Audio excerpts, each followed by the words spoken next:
everybody, welcome to the Ignited Podcast, Striking Industrial Automation Conversations. We're your hosts. I'm Travis Cox. And I'm Thomas Burke. And this episode is called Empowering the Workforce of Tomorrow. We're going to discuss Inductive Automation's commitment to education with our educational engagement program and the ongoing work to prepare students for the industrial automation industry, something that I'm really excited about. We're very excited about this session. I thank you both for coming. So today our guests are David Grusenmeyer, who's the Director of Strategic Alliances at Inductive Automation, and Annabelle Haley, who's the Educational Engagement Program Manager at Inductive Automation. Thank you both for coming to our show today. Of course. Yeah, thanks for having us. So David, I've had the opportunity to talk to you a little bit, and you've shared some stories with me. So can you share your background and how you got started at Inductive Automation, or is that too scary? It's a good story. How far back do I go? Okay, so I did my undergrad in computer science. Coming out of my undergrad in computer science, I was looking for some place to work, as I always did, and it was not Inductive Automation where I landed. Initially, what happened was I was working for an ed tech company at the time, working for a private school in Sacramento, and I let them know that I was leaving the company, and they asked me, "Hey, have you ever thought about teaching?"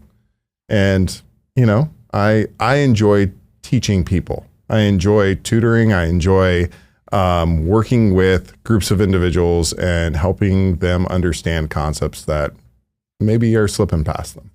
And so this opportunity presented itself to me, and I jumped on it. And so I ended up working for a private school here in the Sacramento area for about 5.5 years. And then while I was working there, I was having a great time. But the one thing that I kept coming back to was I was working with 300 students. So 300 students ranging from the ages of 4, so TK, all the way to 8th grade. So 13 years old. But I was only working with those 300 students. I wanted to have a bigger impact. And so, somebody that I knew that was, that did their undergraduate with me, he was a developer here at Inductive Automation. And he knew that I didn't want to jump into the development aspect. I didn't want to, hide myself away and just focus on whatever, functionality that the company was working on at the time.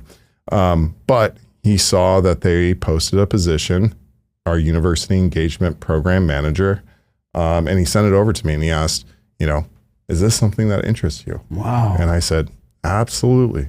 Absolutely. So I put my resume together because I wasn't anticipating jumping jobs at that point. Put my resume together and, turned it in, and that's got the interview. Ended up getting the job, and it was the best decision I ever made. And here we are today with everything you're leading now, and we're going to talk a lot about that today because, the whole thing about inductive automation is more than just good technology. It's the whole infrastructure we provide with, training and the technology provider program. We're going to talk a lot about that today, and we'll be talking to Annabelle's, Can you introduce yourself too and talk a little bit about that? Sure, yeah. My name's Annabelle. I'm the Educational Engagement Program Manager here at Inductive Automation. I started about 3 years ago, so June 2023, 3 years next month. So my start was definitely not in industrial automation. I was going to school to be an English teacher at a community college. Actually, I found a passion for education like Dave early on.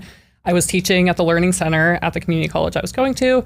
Really enjoyed it. I was learning math just to teach math because math was never my strong suit. So just trying to learn as much as I could to kind of spread that love of education to the students who would come to the Learning Center. So it was great. So that's kind of how I went down the path of education. I was getting my master's degree in English when COVID hit and I had my first baby. So plans got a little bit derailed. I ended up getting a job in insurance, which was not really my passion, and then ended up getting a job at one of our premier integrators, NorCal Controls, actually, over in El Dorado Hills. So that was my first intro into SCADA, industrial automation. I was working in proposals there, ended up moving to operations, but I was selling ignition all the time. Like, we were always pushing ignition because it's what the engineers wanted to work with. It was definitely the most cost-effective solution when we looked at all the options that you could put in the proposal. So unless the landowner specifically wanted something else, ignition was our standard. So I knew about ignition through that, and then I found out it was made right over the hill in Folsom. Didn't know that when I was working in El Dorado Hills. I was like, oh, it's just 20 minutes away, or 10 minutes away even. Very close. So that's when I saw the job posting here, and I thought it combined my love of education with my knowledge of SCADA. So that's kind of how I got started.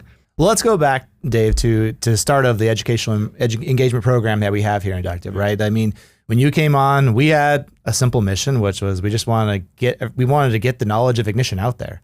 We started our Inductive University many years ago, right, to have free training online. We had great documentation, and we really wanted to get that next generation of students trained and realize that, hey, a good place to start might be in the educational side. But we had no idea where to go. Hence, you come in and you take free reign, right, and get that whole program started. So why don't you talk about the inception of that and how it's kind of gotten to where we are today? Right. And I think you hit the nail on the head there. The mission of Inductive Automation from early on was, how do you educate more people about ignition? And what you guys did with Inductive University was fantastic, a fantastic resource for anybody that wanted to join the community and learn how to use ignition. Now, when they posted the University Engagement Program Manager position, I don't think they really knew, and by they, I mean, Inductive Automation, I don't think they really knew what to expect of that program. They know that they needed to work with universities, they needed to work with academic institutions, and really that need came from our growing community, our integrators, our end users coming to us saying like, hey, what schools do you work with? I need engineers that know this like now. And that's just, kind of leans to the software, the ease of deployment, the ease of building it, and rapidly developing applications in ignition. They needed more people to do more work. And so looking at that need, it was kind of like, all right, how do we get started here? So first off, someone's got to own the program. That's where I come in. And originally, like I said, I keep saying the University Engagement Manager position, right? Because that's what it was. When I came in, that was one of the first things that I wanted to change early on was, I don't want this to be focused on universities. I want this to be focused on all academic institutions.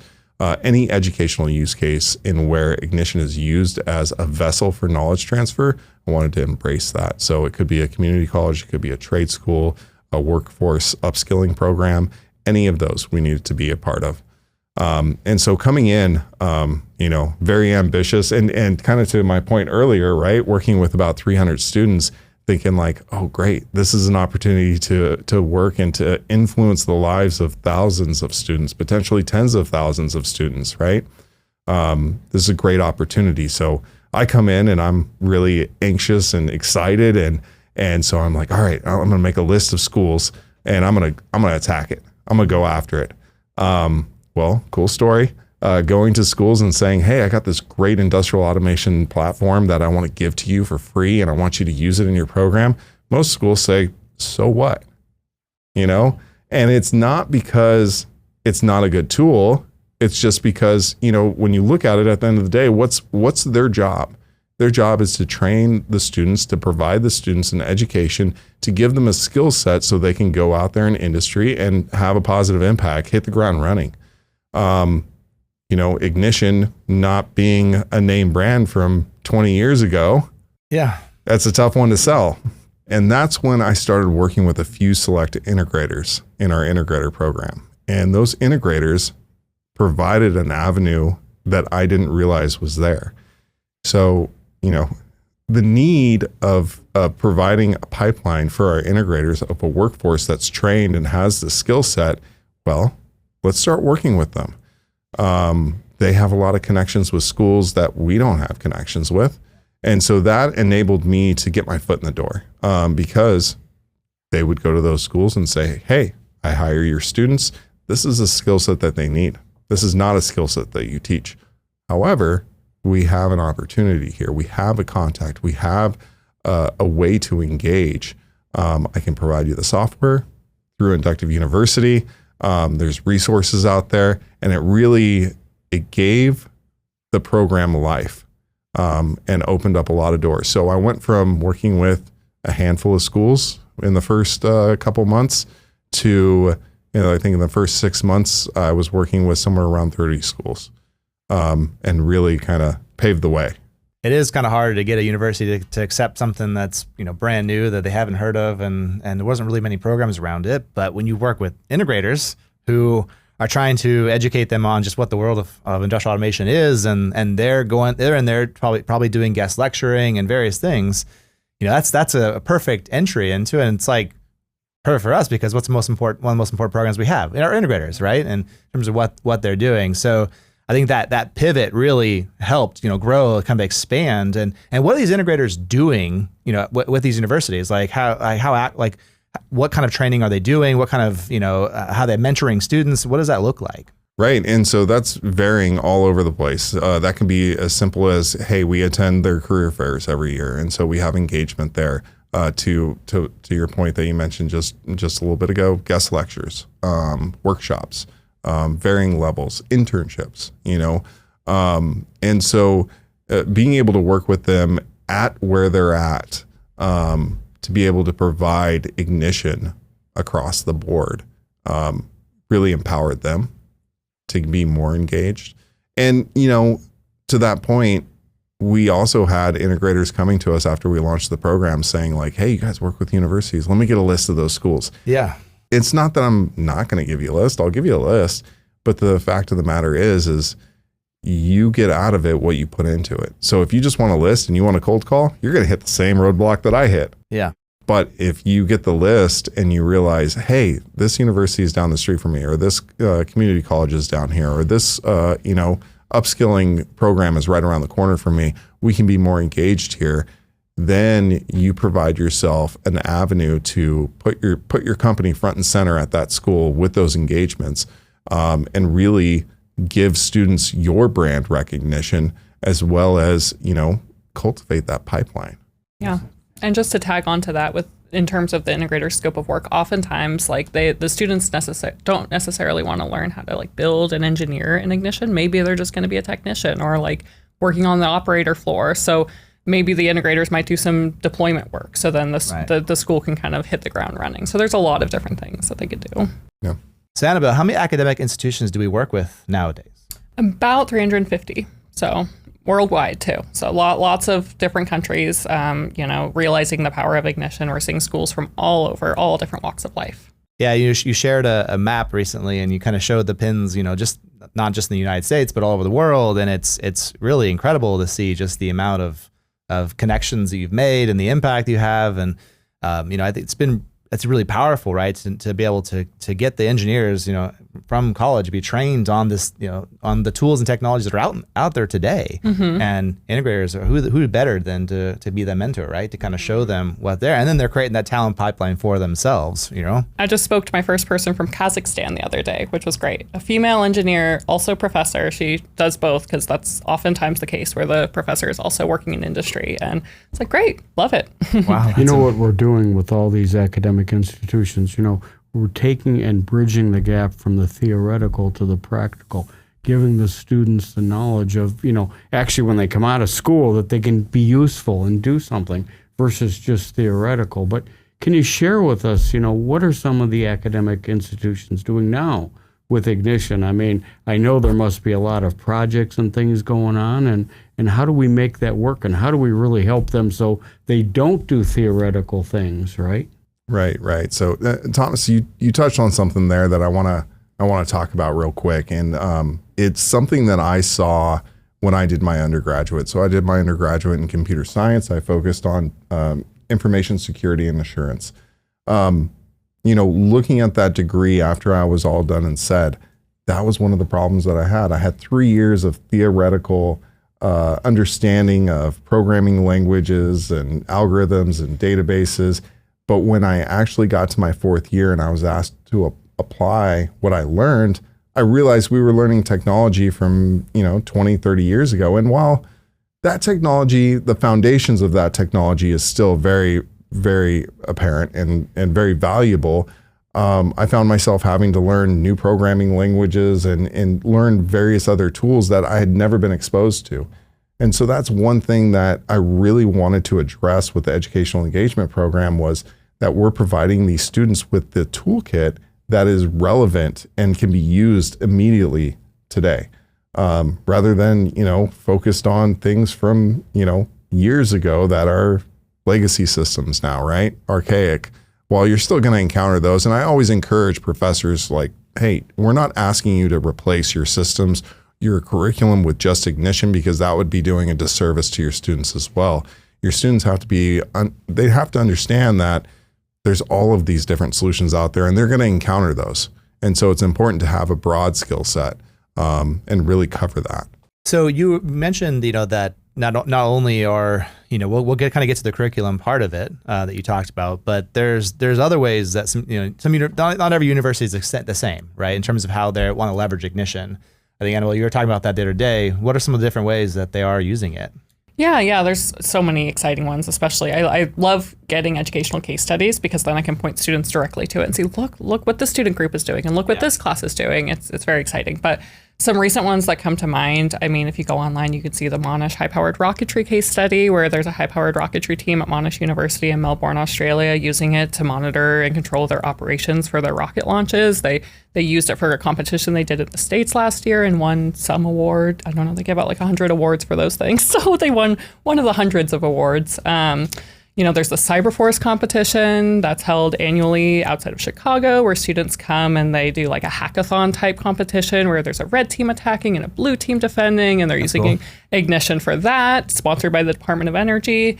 There's a lot of students who are just using it to like integrate with smart home kits and like little training kits that are provided by a lot of our partners that we work with. So there's just the possibilities are endless. Yeah, and kind of, adding to that, when we look at working with different educational institutions and we look at different educational use cases, there are these categories, right? And so you have use in curriculum, directly in curriculum. So maybe the program is teaching about SCADA systems, the program's teaching about different kind of pieces of industrial automation, and that's where it would fit in. There's also labs that are using various technologies to try to run the labs and try to track the data for the labs. Ignition comes in handy there.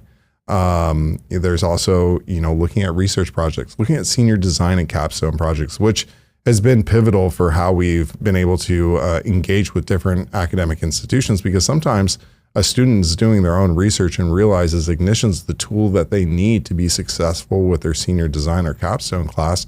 And they'll contact us directly, and we work with those students too. We provide the licensing that they need. So for the first couple use cases, we'll provide licensing across the board, whatever modules they need with the licensing, and even working with some of our partners like SeriousLink Solutions, who will provide all of their MQTT modules as well for any of our engagements.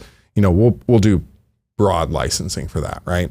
When we're looking at senior design and capstone projects, our sales engineering team is great to work with them and to really see exactly what license is needed, what modules are needed, so that the student can then, if they're working with a company within their local community, they can provide that company with a realistic solution and really articulate what is this solution going to cost. And if they want to adopt this solution, they can then take whatever the student has worked on, the project that they've built up, and then they can just contact us directly and get the licensing for, the cost that's reflected there. That's amazing, David. So, in addition to providing the licenses, though, we do a lot of things providing them training and certification as well. Can you talk a little bit about that and what's the benefit to the students then who get certified before they graduate? Yeah. So, Inductive Automation has a ton of resources that are that's available to anybody, really. So we have Inductive University, and I want to stress how valuable Inductive University is. You can go on Inductive University, sign up with an email for free, get your own IA account, and then you can go through Inductive University and get credentialed in Ignition.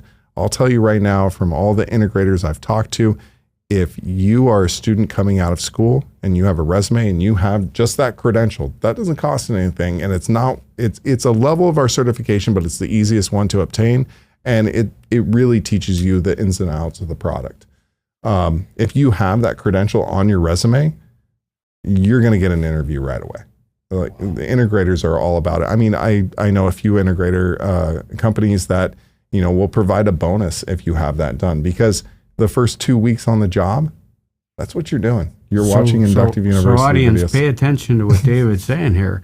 When you're preparing your life and you want to graduate from school, the importance of this, additional credential on your resume really is going to be a opening door opportunity. Yeah, absolutely. And then we've decided to take it even one step further. So any of the academic institutions that we're working with, we provide a free one-time attempt to our core certification test, which, is a dollar value. And, we all remember when we were students, we did not have money. No, right? There's no way you're going to be able to go and pay that on your own. No. Right. Unless you really it's extremely motivated. But if we can give it to them, that can make a huge difference in there. Right. And we have tons of resources built up around how to take that test, looking at sample questions, looking at our own study guide that we've built up. We really want to equip people with the best tools possible and put their best foot forward. And even to that point, if you don't pass the test, it's not lost. You have to get a credential to take the test. So you already have that in your back pocket. And then on top of that, you've already taken the test. Even if you didn't pass it, you've seen the content. It's really important to see that content up front, and an integrator is going to be really keen to that type of information on your resume. And our training team is amazing. They give you step by step. You didn't pass this section, go re-review it. Right. They tell you what you didn't pass to set the students up for success so they can retake it. And we do have students pass. So there are a lot of students who come through our program and then graduate with a certification. So how about students that have not had the exposure to ignition yet? How do they contact us, and how do we get, how do other universities, for example, that aren't part of our program today? You said we have 350. I mean, there's probably thousands of other universities out there. How do they get involved with us? What's the steps for them? Yeah, so on our website, we have a community section of our website. You can go there and you can see our educational engagement program. You can learn more about the program. And you can fill out an inquiry form, and Annabelle will contact you and work with setting up meetings and get you started with all the right resources that you need for that particular educational use case. And like I said, it doesn't matter if you're a student, doesn't matter if you're a professor, faculty member, you're a postdoctoral research student that's working with the college, and you can use ignition in your research. We're here to help. Now, not only, I know we're providing, you've done the work to connect the dots with integrators. You have provided the licenses for the academic institutions. We're giving the students the free certification. These are all really important pieces. But there's one piece that you mentioned earlier that is also incredibly important, because there's not just learning ignition here, right? Ignition is a piece of the puzzle when it comes to industrial automation, right? It comes to the OT world. That there's an understanding you have to know. These students, when I went to school, I could tell you from my experience, no advisor told me about this industry, right? I didn't know that these opportunities existed. And I think that's half the battle, right? Is to get that awareness out there. What is possible? What can we do out there?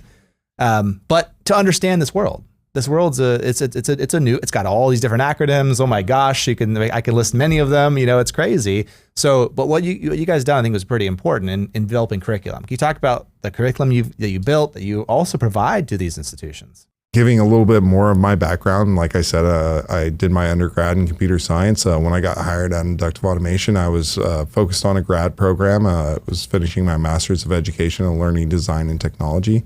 And that program really focused on curriculum development and looking at it from a very research-focused point of view. So what's the science behind people and how they learn? That's really important when you're putting your best foot forward into developing materials and resources for these academic institutions. And one of the hurdles that we experienced was, working with a school like, I don't want to name any schools, but some of the higher end universities. And one of the big pieces there was, the professors are teaching a curriculum already. Then most likely at these higher end institutions, they are also doing research on the side. They don't have time to develop curriculum. So we saw that need. And so what we ended up doing was we built a working group internally, and we focused on building up some curriculum that we can hand off to universities. So we built up a 5-lab series that's focused on what is SCADA, really. And the material starts with, like I said, it's 5 labs. The first lab is what is SCADA, and you are maneuvering through a SCADA project, and that SCADA project is done in Ignition. Our sales engineering team was pivotal for developing these resources. So with each lab, there is this guiding document for students, and then there's a Ignition gateway backup that they would restore, and then they'd start the lab. So the first lab is what is SCADA, just walking through what is SCADA, the history of SCADA, why is it important, what's the value, and then the next lab is, well, we just talked about what is SCADA. We walked you through an Ignition project. What's Ignition? Talks to you about the different components of Ignition, the major components. Looking at the designer, the gateway, and the live environment, the application, the runtime. Walking through all of those different pieces. What do they mean to a system, and how do you maneuver through those? And then the next 3 labs focus on building different components of an Ignition project as it pertains to SCADA. So you're looking at tags and bindings, you're looking at dashboards and HMIs, and then you're looking at alarm pipelines and alarm management. And it's not meant to make you an expert. It's not meant to, go out and say, I know Ignition. It's simply meant to get you started, to get your feet wet, and also to get the professors to understand a little bit better about what we're providing too, right. Which is another battle, is educating the professors that's teaching Ignition, because not all of them know the tool, and that's a tough one too. Yeah, I can't tell you how many professors I talk to, and they're like, this is great, but when am I going to find the time to learn a whole new tool and then also create material to teach that tool? That's a big lift. Inductive Automation has done a great job setting the stage, providing resources to our community, to the integrators, because that was a huge, not to turn the interview around, but that was a huge piece for how you guys built up Ignition was, here's this great tool. Nobody knew how to use it. Yeah. Right. Yeah. And so you got to understand, the fundamentals, and, the curriculum really it helps understand just what's out there, what's going on, how's this how does the system connect, what is it connecting to, what are you trying to build, how are people leveraging and using these systems. I think it's really important for all of that. So you are, you're providing everything that's needed so that these academic institutions can share the world of industrial automation to their students, get them exposed to it early, have integrators, connecting the dots with integrators. You're also connecting the dots with hardware vendors. You're bringing in different controllers as well. Yeah, and I want to call that out too. Working with our technology ecosystem, working with our tech providers has been a treat in this space. One in particular early on saw what we were doing and jumped to the opportunity, and that's Opto 22. Working with Opto 22 on several different educational engagements. They have provided their hardware at, either donated or provided at steep discounts to the educational institutions. When you look at it, coming from Inductive Automation, sure, we can provide licensing, right? And software. that's simple enough to provide some keys, provide some licensing, and let them kind of run with it. From a hardware perspective, there's overhead. There's people building that hardware. There's components that are going into that. And so it's a tougher lift. Yeah. But with that being said, Opto really jumped up to the occasion and they continue to do so. Yeah, absolutely. Worked on several different projects with us, which has been a treat. Mm-hmm. Yeah, we're connecting all the dots, trying to give these students a real world perspective. And it's pretty incredible to see some of the projects, the innovation, some of the things these students have been building, from their perspective, right? It's a whole their own perspective. They haven't been in industry. They come, whatever backgrounds they have, and you're seeing that innovation being brought into this world, which is pretty freaking cool. Ignition is so intuitive. Coming from a computer science background and then taking the core classes that we offer myself, I just started building with it right away. It was really easy to use. And so one thing that I constantly said was, students will surprise you. Give them the tool set, give them the education, see what they can do. Because they're going to do different things that we never even thought of. That map that Travis mentioned earlier, that's something I built as an English major, very intuitive. You can just log in and start building things. It's fun to do. It's build fun. That stuff, It really right? is fun. I avoid my emails so I can build an ignition. I would prefer doing that. I know. Well, I'm the worst, right? Because when it comes to everything, I'll build everything in Ignition. Literally everything here at Inductive at home, and my even to my chagrin and my wife, but we build it all, right? But that's a perfect segue because like we're doing something fun here at ICC at our conference where we go on stage and we show just live building of how to build stuff in Ignition, right? We call that the Build-a-thon. That's something obviously very near and dear to my heart. Kevin and I have been doing that from the very beginning. And now we have Premier Integrators who are competing and they're showing within a few days how they can build an entire project, right? And connect to real world equipment that Office 22 is also graciously a part of. And it just shows, how quickly we can get things up and running. But you saw that as an opportunity. When you talk about students can surprise you, you're like, well, we should bring this idea into the students. So tell us about how you brought Build-a-thon to, like, we expanded it. So it was just a couple months into my job, and I was watching videos of you and Travis facing off in previous Build-a-thons, and I said, this is really cool. How can we do this with schools? Yeah. And, I said that I did my undergraduate in computer science. That was not my first focus in college. I was actually a film major. And so I did a lot of film festivals and film competitions. And one that stuck with me was called the 48-Hour Film Fest. And so what you do is you get a team of filmmakers together and you sign up for the competition. They give you a prompt and give you some information around the competition on like a Friday at 5 p.m. You get that information. You have the weekend to film and to edit, do all your post-production, everything. And then you have to can it, put it in the mail 48 hours after you get your prompt. And that is your entry. And so I was sitting there thinking, hey, let's do this. Let's make the Build-a-thon this way. And so, I had this idea. Annabelle had came on already and I had told her about this idea. And really Annabelle ran with this idea and made it a reality. Mm-hmm. Yeah. It's been really exciting. Last year, it was a automated fast food restaurant. You can check out that webinar where we go over the winning project. Me, Reese, and Mara, a couple other members of our sales engineering team. We go over the winning project of this automated fast food restaurant, talk about what they did well, what they maybe could have improved upon. And then this year, it was, I can tell you now because it has already happened, the students received the specs, but they did a home automation system, which is really cool because they can do that. Like we have Maker Edition where they could download Ignition Maker Edition and automate their home with very simple equipment. So a lot of fun. I love watching what they build. I'm not an official judge, but I do like to peruse the projects to see what they built. It's very fun. So the winners will be announced and invited to ICC. That was really fun for us last year, right? Is that we got to bring that in on the Build-a-thon that we have live at ICC where the Premier Integrators are showing off their projects.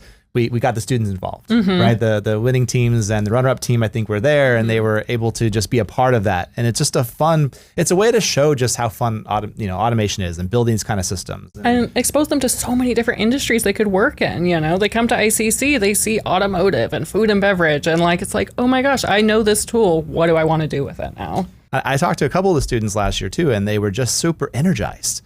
Like, oh my gosh, there's just so much there's so many possibilities. There's so much fun that people are having here, and there's so many verticals. There's so many different kinds of challenges that are out there today, and who better than to help face those challenges? There was one university I know you guys mentioned earlier. Can you tell me, tell me what we did with Clemson? That was kind of an interesting story. Yeah, Clemson University was one of our first research projects that we supported. And it was a fantastic research project. They came to us early on. I think it was early in the pandemic. And they were focused on a research project that was the purpose of the project was modernizing manufacturing assets for Industry 4.0 in South Carolina. What had happened is the state had, provided a bunch of grants and a bunch of different kinds of funding to a bunch of manufacturers in South Carolina in the early 2000s. Well, everybody went out, bought some really good equipment. Problem was it was before the Industry 4.0 boom. People weren't thinking about IIoT. They weren't thinking about interconnected systems. They weren't thinking about how can I, reflect what's going on here in this process and how does it impact this process. And so things weren't, it was still disparate systems throughout the facility. And so what they wanted to focus on was how do we take these, $250,000 machines and retrofit them to embrace that industry shift. And so what they ended up doing was working with 6 different academic institutions in South Carolina. Clemson led up the effort, but they were focused on 3 different verticals. They were focused on paper, so like paper milling and whatnot, automotive, and then pharmaceuticals. So they had 3 universities focused on modernizing those type of manufacturing assets, and then they had 3 other academic institutions focused on training engineers for those technologies that they were putting in place. It was a 3-year-long project. It was, backed by the Department of Energy. It was a great project, and when I saw that, I was, this is what we need to do, right? We're making change. You've mentioned it a couple times, Travis, depending on where we're at, but we have a responsibility to the industry, right? We have a responsibility to leave an imprint or to continue making an imprint on the industry, looking towards the future and not leaving people out to dry. And so I thought that this project was a perfect reflection of that, is how can we support this? And there's just many more examples that are coming, right? There's a good case study with Clovis that we can link to here. There's just a lot of great stories that are coming out. There's one that I'd like to highlight here, since they're in our backyard and they've been such a big part of our community, from the Ignition Community Conference for so many years being held at Folsom Lake College at the Harris Center. They spent a lot of money on a new science building over the last couple of years, building up this new science building. We worked really closely with them to build up a fermentation lab within the building. And so what ended up happening was that they have their cafe lab, that they call it now, and it's powered by Inductive Automation. But we brought together our ecosystem and really showed the power of our ecosystem and how we can work together. We had, one of our premier integrators, Barry Waymiller Design Group, donated the engineering hours and the integration efforts to integrate all the different tools together. Opto 22 provided some of their hardware for that. And then, of course, we provided ignition for that. And so they're up there and they're brewing beer, kombucha, fermentating wine, they're doing a bunch of different things. And so now these students that are chemistry majors or chemistry focused, they're getting applied knowledge. They're getting to do all of this rather than learning in a book, right? And reading about all these reactions and whatnot. They get to do it firsthand, and then they get to see the product at the end. It's really fascinating and a great story. I have high hopes that in a couple of years, that whole building's going to be run on ignition. When you go into because there's so many different pieces of equipment when you go into the new science building and all of these different departments. And we did a tour with one of the, I think it was the application engineering team, and all the appies were like, ooh, you could use ignition here. You could use ignition here. Lots of ideas, right? Yeah, I'm like, we got to bring you guys back for a couple days of commissioning time or something. For sure, because it's just fun, right? And that's what we're really doing. We're trying to make it fun all the way around. And, we really show the value, the importance of the community, and how all these connections are just together, right? They're coming together. And you've done a great job in being able to connect, the community together and be able to help get this next generation, ready and armed to come into industry. And because there's a lot of new challenges that are happening as we go forward. So, of course, we got to ask the infamous question at the end, right? What's coming in the future? What are you excited about? What are we looking for? Well, what I'll say is that, Annabelle came on in 2023. She took my vision for the program and ran with it and did some amazing things with it. And so, I'm going to turn over that question to Annabelle, because she's really leading up all the efforts now. Okay, but spotlight on me. I think that I have a passion for helping those who could be left behind. I mean, Dave mentioned not leaving those behind, underserved communities. I think it's huge, especially with all this technology, because it's not only going to be the engineers and the designers, it's also going to be the technicians and the people who are out in the fields, with our new agriculture demo, for instance. So I really try to focus on local community as well as the larger community.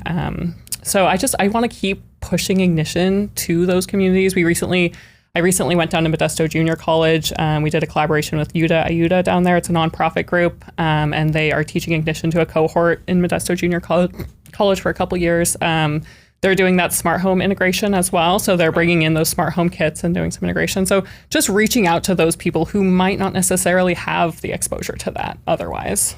And I would imagine that we have a good pipeline. We're trying to continue the charge and getting just as every institution that, that wants to have the curriculum and wants to, or integrators are working with, right? Yeah, we're here to help them, and that's the goal, bridging the gap between theoretical and practical application. So it's just overwhelming, the stories that you guys have shared, and I really thank you for coming here today. We're going to provide links to the people that talks about a lot of the case studies and things, and how do they get involved, with our programs, both at the, like you said, the students and the professors and the universities overall. So we're going to get them jump started, and I know you have some pretty lofty goals of growing that 350 to a lot bigger number, and we're really excited about that. So thank you very much for taking time out of your busy schedule to do this. And as always, subscribe to Ignited on YouTube, Spotify, and Apple Podcasts so you never miss an episode. Thanks again, and we'll see you all next time.